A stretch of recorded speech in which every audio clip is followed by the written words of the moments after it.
Good morning guys and welcome back to Thai Talk with Dan. Now I've had a few issues recently with the last 4 videos now I've produced on the channel. They've been flagged by YouTube and YouTube aren't allowing adverts to go on them. So I feel like I'm under a bit of attack at the moment. So in today's video, this should not get flagged. This should be absolutely fine. So it's a bit of a tester. So let's see what happens with today's bit of advice and today's story.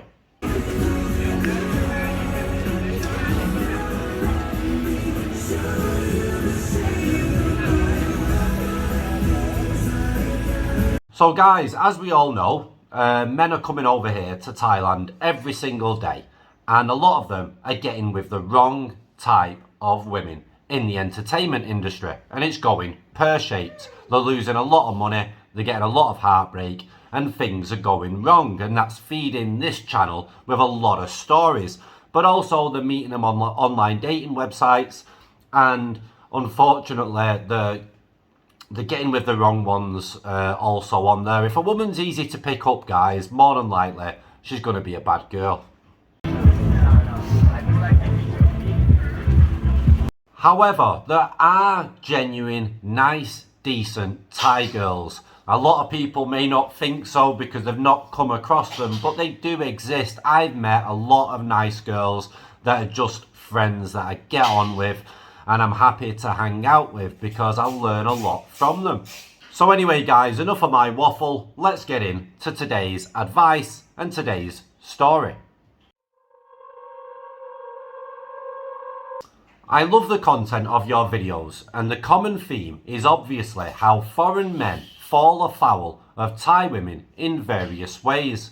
For the portion of them that tell negative stories about women they meet in the entertainment industry, I do feel genuinely sorry for them, because while I know that many of us are experienced and well versed in dealing with Thai people, namely Thai women, for many of them, it's not only their first experience with Thai women, but also their first experience back in the dating pool full stop after a long relationship or marriage, or they're just young and inexperienced.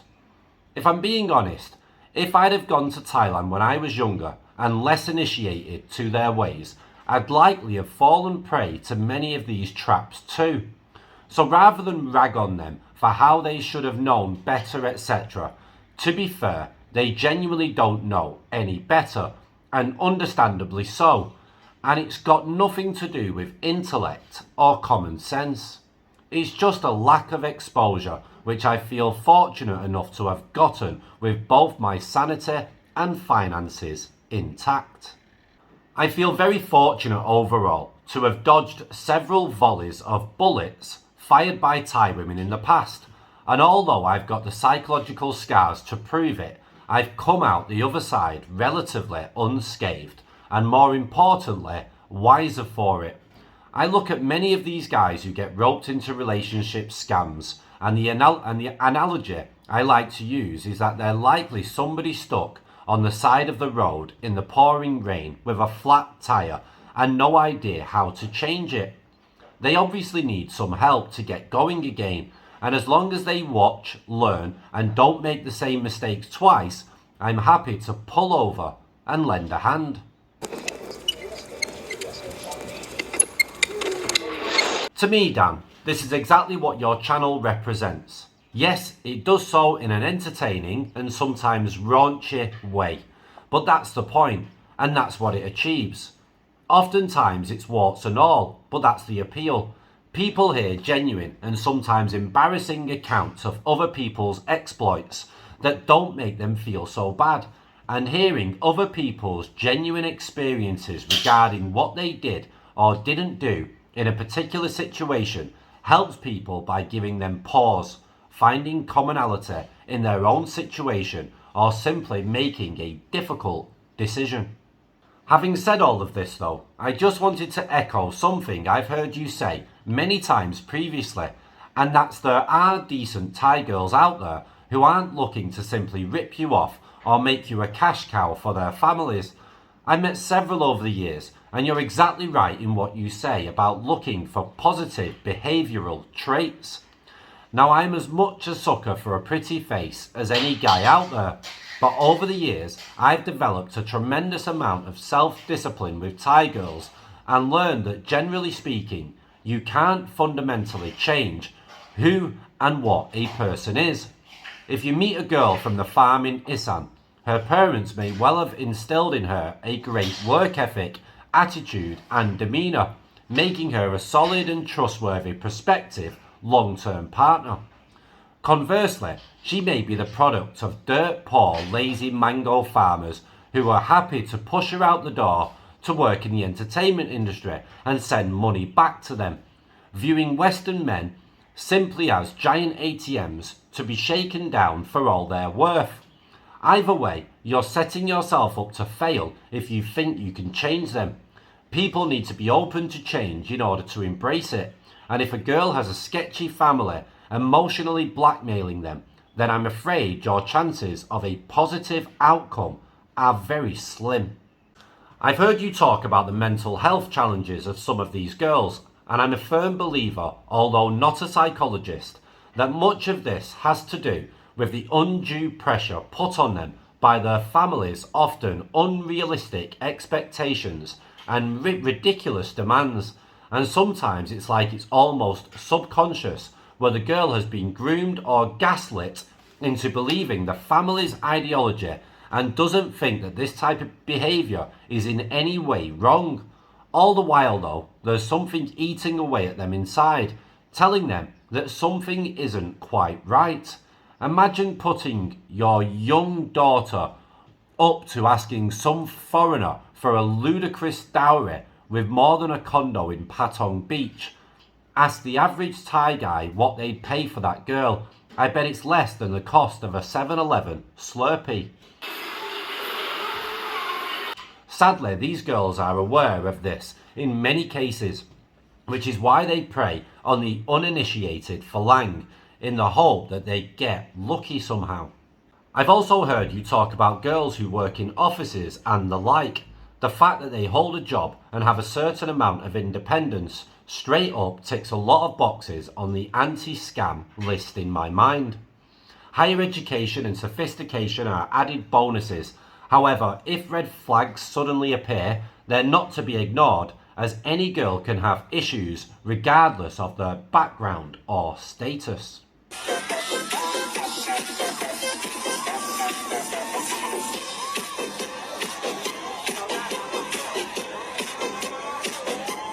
Now, let me tell you the story of the two most positive relationships I've had with Thai girls, and at the end I'll give you my thoughts and theory on why they were so hassle-free. Both these girls I met on the Thai Cupid app, and while I know that there will be many who will poo-poo these apps straight up due to bad experiences of their own, these are just my experiences. Granted, I've had to block my fair share of girls on the app too because they made crazy demands or straight up asked me for money, but my experiences have been mostly positive. Besides, you've got to sort the wheat from the chaff at some point, I guess, and it's not meant to be easy. The first girl I want to talk about actually lives in Dubai, as she works for Emirates Airways. She's originally from Pitfalls, and so each month when aircrew would put in a request for their preferred flight route, she'd ask for Thailand so that she could visit her family if time permitted. If you're not aware, Emirates crew don't pay tax on their wage and receive an additional allowance for the hours they actually fly. Although I'm unsure what currency she was paid in, all up she was making probably only a little less than me. Her family were humble farmers and never asked her for a red cent. She had expensive watches and handbags, etc., but not to show off. She made her own money, and so it was hers to spend, which she did as sensibly as any other of her colleagues. She was very grounded and went to great lengths not to show off in front of those less fortunate than her. Yes, she was family orientated, but when some Thai girls say they're family orientated, what they mean is that their family is a financial ball and chain with an insatiable appetite, continually needing to be fed a steady stream of baht. Unfortunately though, like a relationship with any girl, the distance and long periods of separation become a problem for us, and we mutually decided to end things. The second girl was an office worker in Bangkok, originally from Nakhon Sawan. Her mother had passed away and her father had remarried, started a new family, and sadly took no interest in her. She still had a sister in Nakhon Sawan who was married with children, but she had no other living relatives to speak of. She was also fiercely independent and never asked me for a penny. In fact, if I ever bought anything for her, she was genuinely embarrassed and even tried to return the favour several times by buying me clothes, and always went out of her way to help me out where possible. Even when she lost her office job due to COVID, she didn't ask me for a dime. She had a friend working in the hospitality industry looking for kitchen hands prepared to work in Eastern Europe at the time, and jumped at the opportunity to travel, work and learn. So, my theory is pretty straightforward. If you look at the common threads with these two girls, one had a family that wasn't driven by the pursuit of money whatsoever, and the other didn't have a family at all. So what I see here is that when left to one's own devices in a self-determining situation, people genuinely thrive, although not always. And when negatively influenced by those around them, they genuinely seem to flounder, again not always. Wouldn't you think the girls surrounded by money-grubbing scumbags would want to break the cycle of failure and improve their situation and prospects, I hear you say? Well, if they had the awareness to realise what's going on around them, they probably would. But if all they've known growing up is that leech mentality, then no, they're not going to think like that at all, which is why I believe that when Western men classify them as cold or heartless, while they're correct, if I held to Western standards, some of them do things that we'd consider heinous without a second thought or even feeling any regret. The only time you'll ever see regret in these types is if and when they get caught. And even the only regret they have is that they weren't cunning enough to avoid detection. Admittedly, a girl that has a dozen sponsors on the trot and lies continually to maintain the ruse knows that she's being dishonest, or at least a part of her does. But that won't change her behaviour. Some people go their entire lives struggling to quit smoking, gambling, drinking, drugs, and not all of them succeed. And they're the ones who are trying to change in the first place. The ones who aren't trying to change likely won't do so unless they have some kind of life-changing experience, unfortunately. Another lengthy one, mate. Thanks for reading. Cheers. Right guys, that's the end of that one. My mouth was completely dry reading that, but luckily I managed to get through it. And it's an interesting email, a bit of advice, nice to share his stories as well.